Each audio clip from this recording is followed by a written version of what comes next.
On refait le Mac, le podcast. Chaque semaine, vous retrouvez sur le site www.onrefaitlemacom, mais également sur notre chaîne sur YouTube, sur Dailymotion, sur Watt, sur Vimeo, sur iTunes, sur Clubic une semaine sur deux, et bien sûr dans le magnifique magazine iCreate avec le Mac App Store en couverture.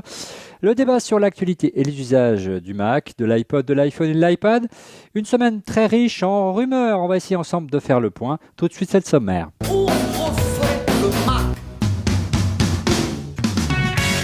Un sommaire riche cette semaine car la rumeur s'est encore emballée autour de la marque à la pomme. Primo, ce fut l'arrivée annoncée d'une nouvelle génération de MacBook Pro dopée par les dernières technologies d'Intel. Puis ce fut au tour de l'iPad 2 de revenir au centre du jeu avec l'annonce d'une possible présentation la semaine prochaine lors d'un Apple Event. Info ou intox, que faut-il attendre des nouveaux MacBook Pro? Que peut-on espérer du nouvel iPad? Sans oublier un retour sur la polémique sur le système d'abonnement des applications vendues pour iPhone et iPad qui prend jour après jour de plus en plus d'envergure.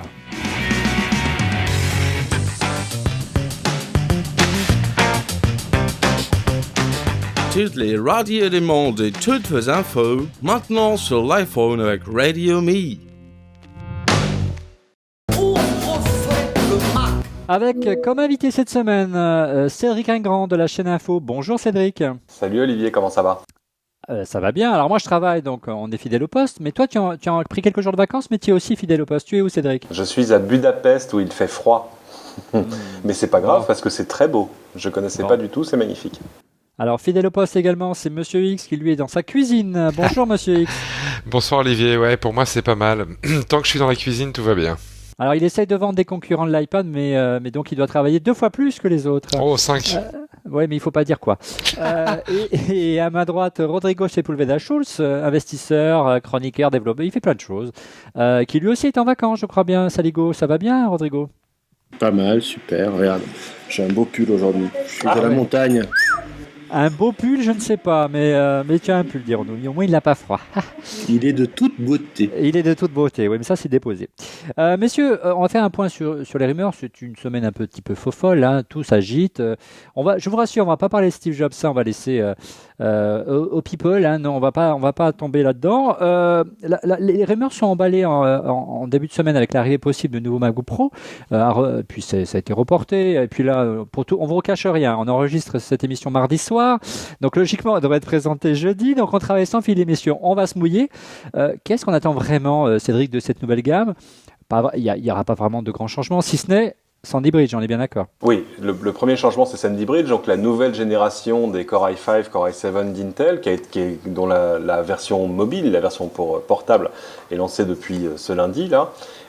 Sandy Bridge, schématiquement, on l'avait déjà évoqué, donc je vous la fais très rapide. C'est un Core i5 ou i7 dans lequel vous mettez une puce graphique directement à l'intérieur de la puce.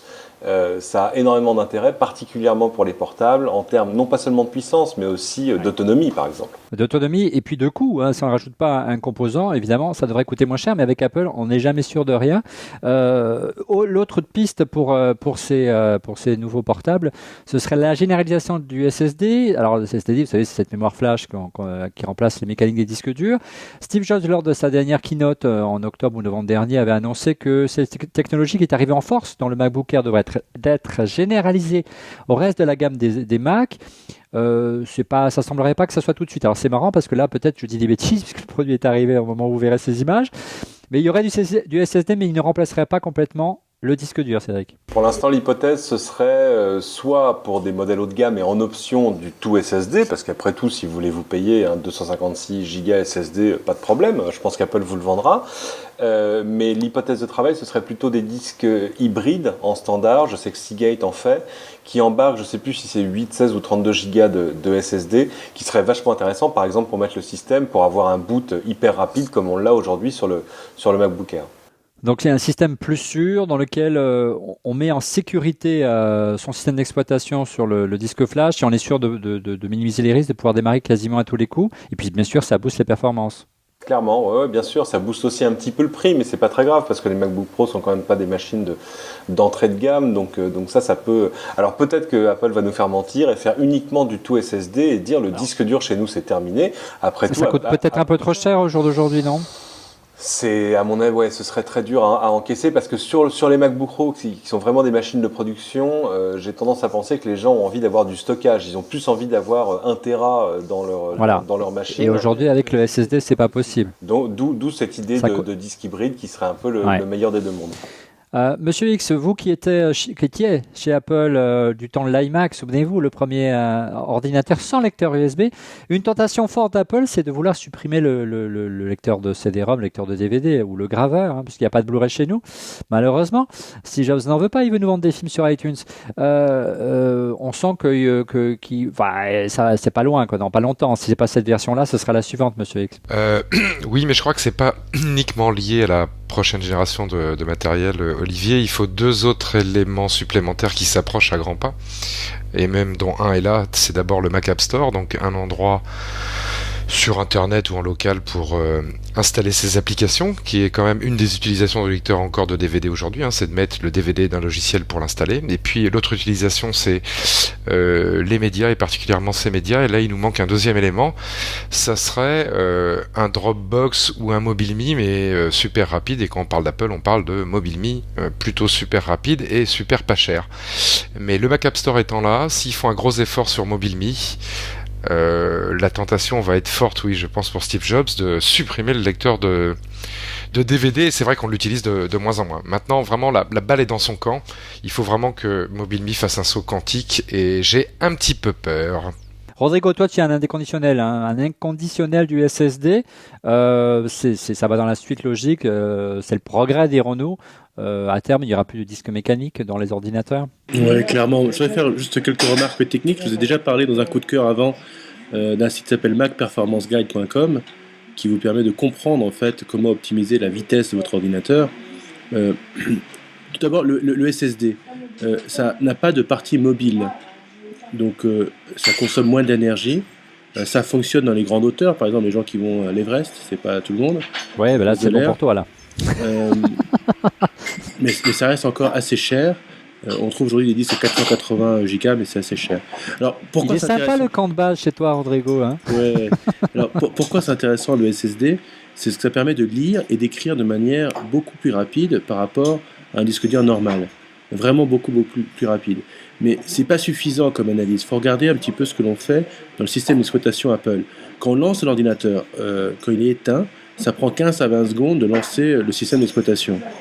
On va le faire une fois par mois, voire plus pour certaines personnes, parce que la plupart des gens ferment et ouvrent leur laptop. Donc le boot initial qui prend 15 secondes, qui passerait à 2-3 secondes sur un SSD, finalement ça a très peu d'impact sur l'utilisation de ce que l'on fait. L'autre chose que l'on fait souvent, c'est qu'on lance une application sur OS X, elle va être lue à chaque fois. Alors sur un disque dur, si on lance une grosse appli type Photoshop, ça va prendre beaucoup de temps, et c'est une appli qu'on va lancer souvent. Avec un SSD, ça va aller beaucoup plus vite, donc on va travailler plus vite. Alors maintenant, il y a une astuce que l'on ne connaît pas forcément sur OS X, c'est que quand on lance une application, elle va rester en mémoire. Et la prochaine fois qu'on va lancer l'application, OS X va d'abord la chercher en mémoire avant de la chercher sur le disque dur. Donc, entre rajouter un disque SSD et rajouter le maximum de mémoire sur son ordinateur, il vaut mieux rajouter le maximum de mémoire.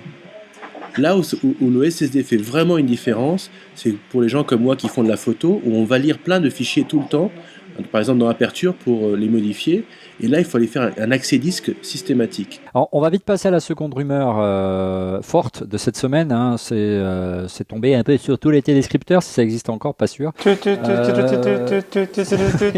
le bon temps, Cédric. On a connu ça quand même, ça fait partie de cette génération-là. T'as travaillé où ? T'as travaillé chez Reuters en 62 ? Mais non, mais il y a encore quelques années, ça existait encore. Mais bon, j'en ai jamais vu en vrai, je suis désolé. Ben moi j'en ai vu, mais bon, c'était bon. Bref, passons. Et l'autre rumeur, c'est bien sûr l'arrivée d'un Apple Event, donc l'événement d'Apple, une keynote qui serait dans les cartons la semaine prochaine. Qui serait dans les enveloppes déjà, oui. Dans les enveloppes, du moins l'invitation. Qu'est-ce qu'on peut imaginer ? Bien sûr, l'arrivée d'un nouvel iPad, messieurs. On a deux rumeurs. D'un côté, mais ça a été un peu démenti aujourd'hui, le fait justement que suite à des petits soucis de production, parce qu'il y a 2 semaines, on nous disait, ça y est, l'iPad 2 est en production dans les usines de Honhai Precision, c'est-à-dire celle de Foxconn, justement pour pouvoir sortir dans les semaines, dans les mois à venir. Et puis hier, on nous dit, finalement, il y a eu un petit problème, Apple a fait un petit redesign de dernière minute sur l'iPad 2, et donc Honhai a du mal à suivre et il va falloir attendre juin pour voir les Alors, je t'arrête, Cédric. Monsieur X, est-ce que Apple est du style à faire des redesigns de dernière minute quand on pense que tout est planifié des du mois et des années à redesign au l'avance? sens lourd du terme, changer une coque, changer une cote, changer un packaging, non. Non, mais il suffit un redesign, ça peut être juste changer un composant, par exemple. Ils peuvent décider, et ça ils l'ont déjà fait, de changer un composant pour un autre sans changer ni le design ni la fonctionnalité de la machine, et juste avoir un problème de fourniture de composants. Mais il faut vraiment qu'il y ait un problème sur ce qu'on appelle la phase de ramp-up ou de montée en puissance en production, quand on va passer de la fabrication de 1000 iPads à la fabrication de... Un peu comme pour l'iPhone blanc. Voilà, de 10 000 iPads ou de 100 000 iPads. Là, on découvre des problèmes quand on passe à une fabrication en volume qu'on ne peut pas avoir vu quand on a fabriqué les lots de test. C'est ce qu'on appelle le déverminage de la production. Ça peut être ça, mais je ne vois que ça. Autrement, le produit est prêt depuis longtemps. Et alors, de l'autre côté, contradictoire, la rumeur ce soir, parce qu'on rappelle qu'on est mardi soir et que c'est encore une rumeur. Parce que on est obligé d'enregistrer que ce soir. Parce que moi, j'ai rien vu dans mon mail. Sur un Apple Special Event qui se passerait à San Francisco, probablement au Yerba Buena Center comme d'habitude, mercredi prochain, soit le 2 mars. Mais si, alors deux choses l'une, soit Apple fait un event pour lancer en vrai ses MacBook Pro. Oui, non, ça peut être ça aussi, mais bon, là, les gens doivent rigoler en regardant ce soir le podcast. Évidemment, à ce moment-là, c'est qu'ils sont huge, amazing et revolutionary. Soit de fait c'est pour l'iPad 2 et alors là on est dans le modus operandi normal d'Apple, c'est-à-dire n'avertir qu'une semaine à l'avance, rendre fou tous ses services de presse, enfin etc. Et faire monter un petit peu la pression avec une énorme différence par rapport à l'année dernière, parce que l'année dernière l'event c'était le 27 janvier, c'est que cette fois-là ils vont pas faire un event pour annoncer la disponibilité 2 mois plus tard, c'est pas possible, ça ferait beaucoup de mal aux ventes de l'iPad aujourd'hui. Donc s'ils annoncent la semaine prochaine, c'est que c'est disponible on est d'accord. Au pire dans les 7 jours ou les 15 jours, quoi, voire même le jour même. Quoi. Sachant qu'il est de tradition chez Apple que lorsqu'il y a un produit qui est mis en place la première fois, il n'est jamais disponible tout de suite. On fait le buzz pendant quelques mois pour déclencher l'envie, mais l'année suivante, il est prêt dans les 15 jours. Que ce soit, je vous le fais en live, c'est « and it's available today », voilà. Today ou next week. Ouais, c'est ça. En gros, vous pouvez le pré-order tout de suite sur le site, etc. Donc ça, c'est une mécanique, Monsieur X, extrêmement bien huilée, on est d'accord. Vraiment. C'est toujours comme ça, d'une année sur l'autre. Voilà. Il faut se calmer avec les rumeurs. Maintenant, ça suffit, c'est toujours comme ça, une année sur l'autre. Qu'est-ce que vous allez m'imaginer encore? Les semaines précédentes et la semaine dernière en particulier, nous étions à Barcelone pour le Mobile World Congress, que c'était l'occasion pour l'ensemble des constructeurs de téléphones et d'ordinateurs de présenter leurs tablettes. Maintenant que tout le monde a présenté ses tablettes, c'est le bon moment de lancer un iPad, Cédric. Et là, on peut vraiment regarder ce que font les concurrents pour savoir ce qu'il y aura dedans. Ouais, depuis CES, en gros, tout le monde lance des tablettes et on se compare à l'iPad existant. Or, évidemment, celui auquel il va falloir se comparer, même en termes de disponibilité, parce que les tablettes de LG, de Samsung, de BlackBerry, de HP, etc., elles vont commencer à sortir maintenant. Ce sera donc évidemment à l'iPad 2 et c'est là que ça devient intéressant, même si pour l'instant, les échos qu'on en a sur les features de l'iPad 2, c'est tout ce qu'on s'est dit jusque-là, c'est-à-dire un peu plus fin, plus léger, un écran un peu amélioré peut-être, mais on va y revenir. Arrêtez de mouiller vos culottes sur le Retina Display, ça ne sert à rien. Non, mais ça va pas, Cédric.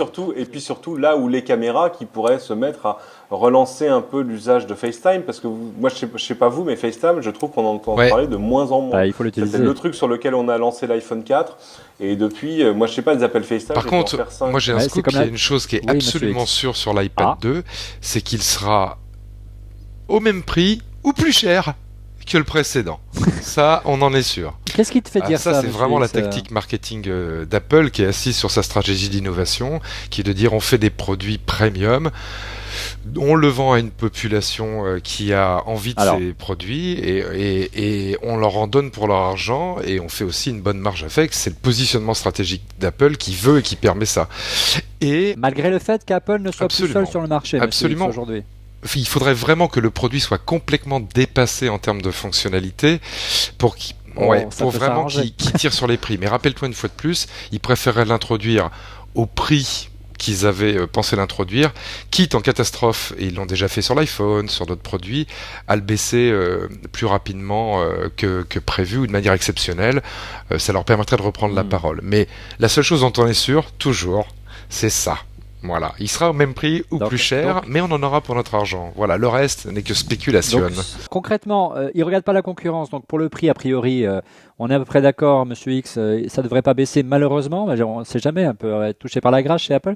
Mais n'empêche, il devrait reprendre pas mal de spécificités techniques parce que l'état de l'art technique aujourd'hui, c'est également adopté par les autres constructeurs, notamment des puces dual-core, Cédric, des puces graphiques pour faire vraiment de l'iPad une console de jeu. Et ça, on l'a vu au Mobile World Congress. Bah oui, chez Nvidia, la puce Tegra 3, qui, si mes infos sont bonnes, alors je suis prêt à être corrigé là-dessus, est une puce quad-core, une puce graphique quad-core, qui de fait donne des perfs vraiment vachement bien. Non, la seule vraie question, c'est est-ce que le format va changer ? A priori non. On murmure pour un iPad 3, une machine un peu différente, peut-être plus petite, peut-être moins. Enfin bon, bref. On verra ça en septembre. Ouais, ouais, ou voire l'année prochaine. Parce que, voilà. Non, mais tu vois, je suis toujours d'accord avec Monsieur X. C'est comme ça que je sais que j'ai raison. Un produit par an, pas deux. Bah oui, bien d'accord. Quand les gens j'allais dire se tirer sur la nouille, mais c'est pas très élégant, en disant ouais, vous allez voir, ils vont sortir le 2 maintenant et le 3 en septembre. Quoi ? Non, ils peuvent sortir un iPod Touch plus gros en septembre s'ils ont envie. Mais voilà, ce qui donnerait une machine. Mais à un moment, les courbes vont se croiser. Donc, autre piste, Cédric, c'est l'écran. On a beaucoup parlé du Retina Display, tu en as parlé tout à l'heure. A priori, toi, tu n'y crois pas. Bah, j'y crois pas. Pourquoi ? J'y crois pas parce que c'est pas possible. J'y crois pas parce que le Retina Display, tel que c'est marqué sur apple.com, c'est un écran dont la résolution est de 326 points par pouce. Et si vous le ramenez à un écran de 10 pouces, ça fait plus de 2500 sur 1600. Enfin, ça fait plus de 5 millions de pixels à l'écran. Et on n'a pas vraiment les composants aujourd'hui pour driver 5 millions de pixels à l'écran dans une machine mobile sans condamner la batterie à un marasme total. Et puis, de toute façon, qu'est-ce qu'on ferait vraiment avec ? Donc, les gens... Et le coût de production aussi, accessoirement. Oui, on afficherait les photos de mon appareil photo. Oui, c'est ça. Mais alors, donc, c'est uniquement pour être vendu avec le Leica M9 de Rodrigo Sepulveda. C'est quand même pas très intéressant comme marché. C'est chic. Ou le 5D Mark II. Ouais, ou très chic. Bien sûr, ou n'importe quel... Ou Nikon. Ouais, non, alors, moi, il y a une chose, tu disais... Très haut de gamme.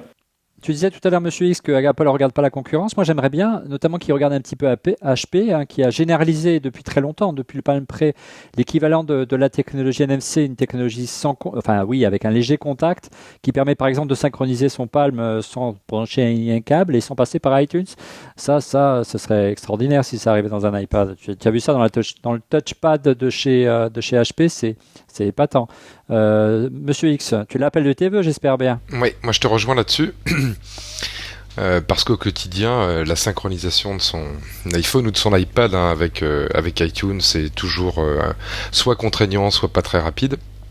Et si on est abonné à MobileMe comme moi, ça reste aléatoire.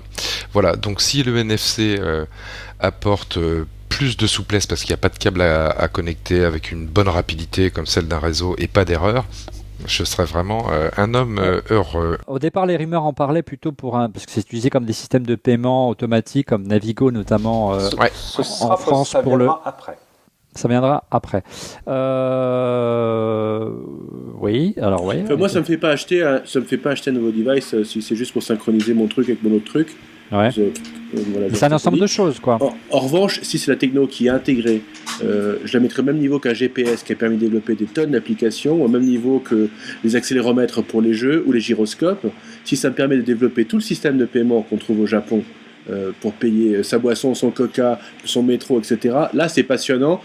Et l'écosystème qui développera les applications en NFC, oui, ça m'intéresse beaucoup. Alors, messieurs, je vous propose qu'on revienne un petit peu sur l'émission de la semaine dernière. On avait commencé à développer, même longuement, les conditions d'acceptation des systèmes d'abonnement sur l'App Store d'Apple. Ça a fait beaucoup débat. On en sait un peu plus cette semaine. Et le moins qu'on puisse dire, Monsieur X ou Cédric, c'est que c'est un beau bordel. C'est-à-dire que oui, jusque-là, on disait juste Apple a trouvé un système pour permettre de vendre à la presse de vendre ses abonnements sur l'iPad. Très bien. Et puis on s'est aperçu que le système était quand même un peu plus ambitieux que ça. C'est-à-dire que tout à coup, ça concernait tous les gens qui vendent de l'abonnement, du contenu par abonnement sur iPad et qui leur dit en gros deux choses. Si vous ne pourrez plus faire une app qui ne propose pas d'acheter directement votre contenu sur l'iPad ou l'iPhone, enfin dans iOS. Et en plus, il faudra que ce soit sur iOS, sur l'iPhone, l'iPad, au même prix qu'ailleurs, voire le moins cher. Et ça pose plein de problèmes. Alors, pas tellement à la presse. Eux, c'est surtout l'histoire des 30% des données des abonnés, etc. Nous, on a l'habitude. Ouais, mais moi je suis. J'allais dire, on a l'habitude d'être emmerdé par Apple, mais c'est pas vrai. Ah, d'accord, c'est ça que tu voulais dire. Je crois que tu voulais dire, on a l'habitude. J'aime beaucoup les gens d'Apple. Je crois que tu disais, on a l'habitude que la presse, les gens casse-couilles, tout ça. Non, ça, oui, aussi, c'est vrai. Mais bon, ça on peut en discuter. Mais bon. Ça dépend des groupes de presse. Whatever. Mais là, non, ça touche quand même des gens et des choses et des services qu'on utilise, qu'on est plusieurs à utiliser ici, des Spotify, des Deezer, des Netflix, le lecteur Kindle. Moi, j'ai des livres achetés sur Kindle et j'ai évidemment l'appli Kindle sur iPad. Ça me permet de relire mes bouquins.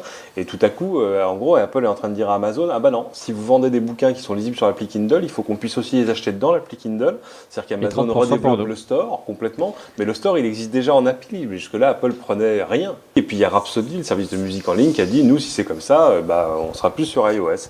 Mais et ça va. On augmentera les prix. Et puis les cochons de clients, oui, ils mais vont non, payer. c'est pas possible parce que regarde même des applications professionnelles. Je pense à Salesforce, je pense à Citrix, qui est ce système de terminal d'entreprise qui va te permettre d'accéder à tes données d'entreprise directement sur ton iPad. Ça, c'est du service. C'est pas, il y a l'abonnement derrière, c'est ton contrat d'entreprise. C'est pas un truc qu'on peut te vendre dans une app. Ça n'a pas de sens. C'est pas comparable. Et Monsieur X, imagine un Canal+. L'appli Canal aujourd'hui, elle te permet de regarder Canal sur ton iPhone ou sur ton iPad. Demain, si je prends l'option Canal, d'abord, elle peut pas être uniquement sur le site de Canal, elle doit être aussi dans l'application. Et tu vois, Canal reverser 30% de l'abonnement à Apple, c'est difficilement. Alors moi je vais être très clair, je pense qu'ils vont le faire parce que comme tous les comme tous les ayants droit aujourd'hui forts de l'industrie audio, vidéo ou de la presse, d'abord elles n'ont pas vraiment le choix parce que la base installée d'iPhone est énorme. Et puis deux, ils ont mis tout leur fer au feu chez Apple. C'est-à-dire qu'aujourd'hui, quand tu discutes avec ces ayants droit majeurs du marché, logiquement, pour les questions de présence, ils ont développé des applications mobiles et des stores qu'ils contrôlaient eux uniquement ou quasi exclusivement sur la plateforme Apple pour les questions, une fois de plus, de largeur de la base installée. Ils n'ont pas vraiment fait d'efforts avec BlackBerry, ils n'ont pas vraiment fait encore d'efforts avec Android, avec Microsoft, on n'en parle même pas, et sur les systèmes entre guillemets ouverts, comme Linux, zéro. Ils vont forcément continuer à le faire, parce que ils ont de l'argent et de l'investissement qui court sur la plateforme Mac. Moi, sincèrement, je ne vois qu'une issue à ça, l'augmentation générale des tarifs, et comme je le disais tout à l'heure en coupant la parole à Cédric, c'est le cochon de client qui va payer à la fin. Maintenant, Apple a bien raison de le faire. On pourrait peut-être demander son avis à Rodrigo en tant qu'entrepreneur émérite. Ils poussent leur avantage, pointe à la ligne. Une chose est sûre, Monsieur X, de par ton expérience, Apple ne fera jamais machine arrière. Je crois qu'on attribue à Napoléon III la phrase il ne faut jamais dire jamais. On a vu qu'il s'était trompé, donc je m'abstiendrai d'appuyer dans ce sens-là. Maintenant, moi, j'ai pu, dans mon expérience, je crois que je l'ai déjà dit, avoir eu vent ou avoir été témoin de la position de Steve Jobs quand Apple était attaqué pour abus de position dominante sur iTunes, la réponse ou la position d'Apple, c'est-à-dire celle de Steve, elle était très claire. Motherfucker. On ferme le store en France. Voilà. Si on n'arrive pas à quoi on veut arriver, je suis désolé, très simplement. Steve Jobs était prêt à fermer le store, Monsieur X, si on n'arrivait pas, si l'abus de position dominante était vous faites fausse route parce que vous prenez comme référentiel les ventes de l'iPad par exemple et là vous faites totalement fausse route. Si je suis Spotify demain et que je dis attendez ceci est inacceptable et c'est ce qu'a déjà dit Axel Duroux, le patron de Deezer, qu'est-ce que je fais? J'attaque Apple non pas sur les parts de marché de l'iPad mais sur les parts de marché de la vente de musique numérique et là iTunes est dans une position de monopole, enfin pas de monopole mais en tout cas dans une position dominante et donc là c'est juste Apple qui utilise sa plateforme pour écraser la concurrence. Et ça, c'est mauvais pour l'innovation. Ceux qui défendent Apple aujourd'hui, Rodrigo, disent que c'est un frein à l'innovation, notamment aux États-Unis, où voilà, on ne bride pas une société qui est aussi importante pour l'économie américaine. On le voit avec les ventes de l'iPhone dans la balance extérieure des États-Unis. En France, on n'a pas ces mêmes positions-là. Qu'est-ce que tu en penses, en clair? Est-ce que véritablement ce genre de situation, en France, on n'est pas assez, c'est plutôt un frein à l'innovation, ce genre de procès qu'on fait à Apple? Ouais, ça me rappelle une anecdote très très récente. C'est un problème de mentalité, c'est qu'on n'aime pas l'innovation en France quand elle vient de chez nous, mais on l'adore quand elle vient d'ailleurs. J'en veux pour preuve qu'on avait fait des mesures il y a 3 ans extraordinaires pour les startups qui passaient nos charges sociales de 41% en moyenne à 18%, qui s'appelait la jeune entreprise innovante, c'était vachement bien. Et l'autre jour, dans le budget de François Baroin, on a raboté la JEI juste pour apporter 50 millions au budget. Ça change rien pour le budget, ça change beaucoup pour les startups, et on tue l'innovation en France en enlevant ces mesures qui la soutiennent. Arrête, il a remis la Légion d'honneur à Steve Ballmer. C'est ce que j'allais dire. En revanche, on reçoit avec les honneurs de la République Steve Ballmer, à qui on donne la Légion d'honneur, on reçoit les honneurs de la République Eric Schmitt à l'Élysée, mais on ne sait pas soutenir l'innovation dans notre pays. En France, on t'offre une Légion d'honneur quand tu implantes un centre de recherche dans le pays. Et c'est exactement et après, ce que on prétend aller taxer Google en France parce que abus de position dominante Google. Mais on sait pas financer les mecs qui savent faire. Non, mais d'abord, on va mettre des pognons dans les trucs qui servent à rien, genre Quaero, qui était le moteur de recherche européen. D'abord, on sait pas lire. Faut juste relire le traité de Maastricht et la libre circulation des personnes, des capitaux et des biens en Europe. On a voté l'Europe. Maintenant, faut vivre avec. C'est bien l'Europe. C'est un feuilleton qui va durer encore quelques mois. Et puis en plus, ça fait parler d'Apple, donc c'est bon pour les affaires. Je vous propose qu'on passe à vos coups de cœur.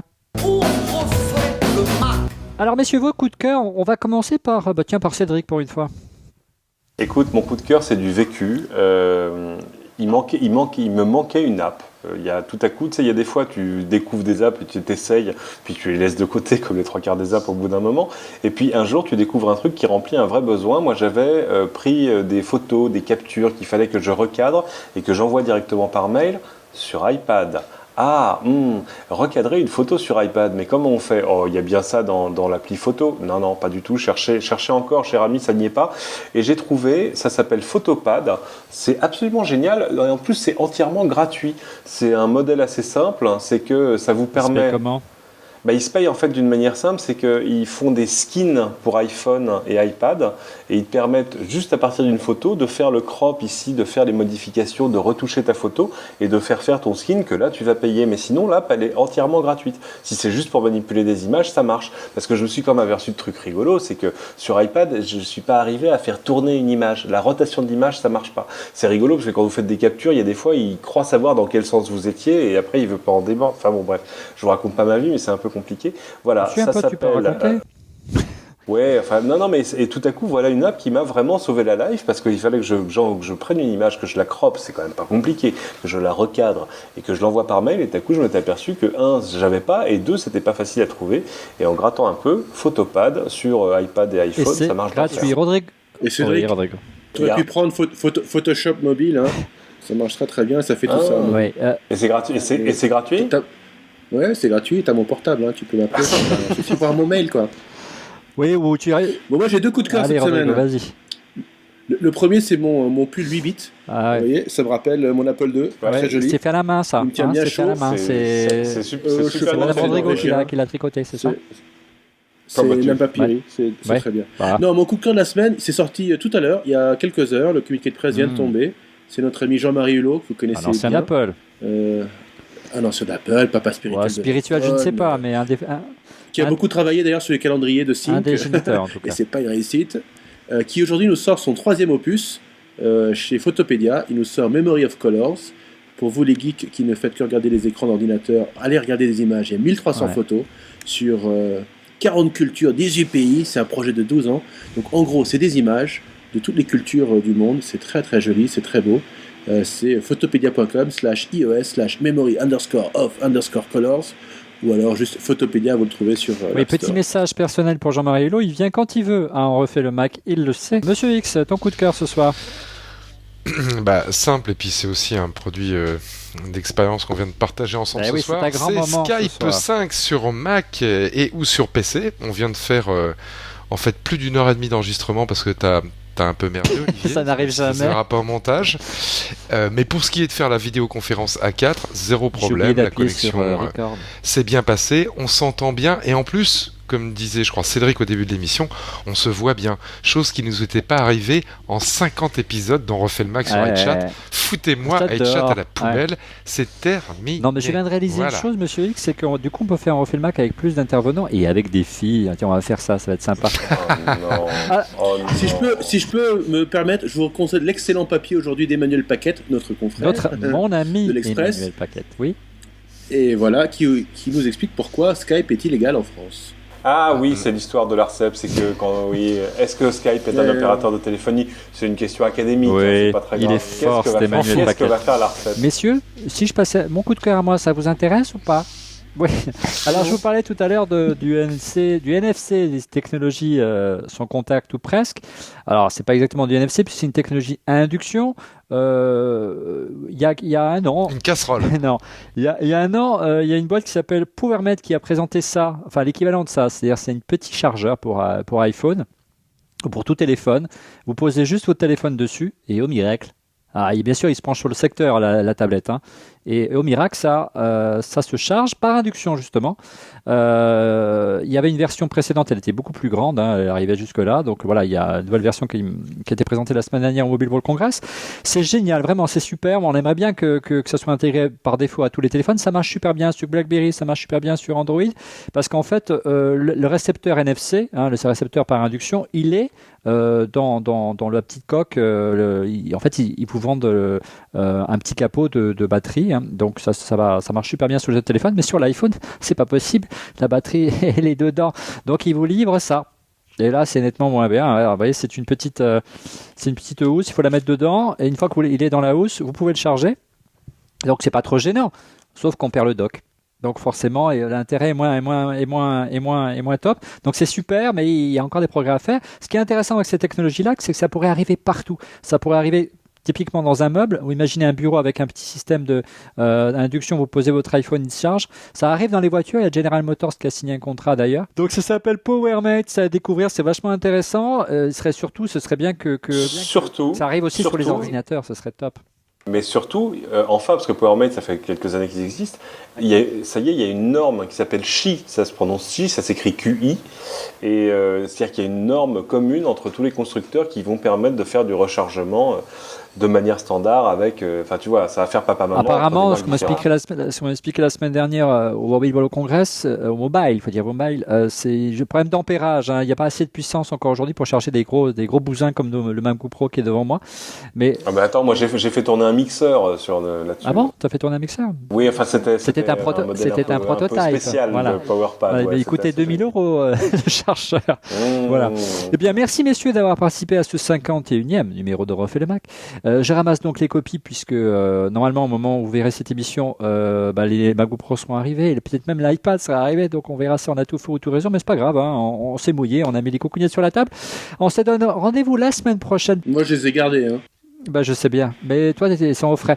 Je vous donne rendez-vous la semaine prochaine pour des nouvelles aventures. Cédric, on le retrouve samedi pour un spécial Mobile World Congress, il ne faut pas louper ça. Ouais, que je viens de regarder parce que Guillaume Delalande a fini le montage, parce que quand même, il y en a qui bossent. Moi, je fais quoi? Attends, je rêve. Non, mais bon, et qui est remarquable. On va regarder ça. Et Monsieur X, on le retrouvera, j'espère, la semaine prochaine. Je dis pas ça parce que t'es dedans. Hein, je suis dedans, comment ça je suis dedans? Tiens, très bien. Dans le prochain Planète. C'est copains et compagnie.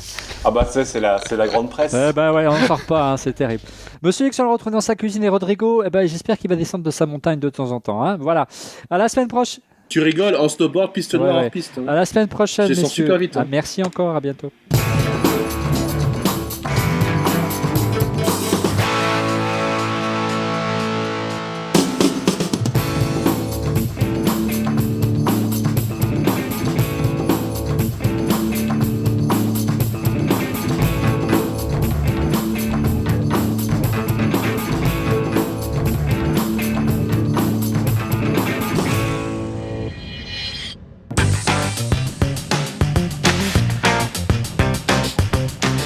Toutes les radios du monde et toutes vos infos, maintenant sur l'iPhone avec Radio Me.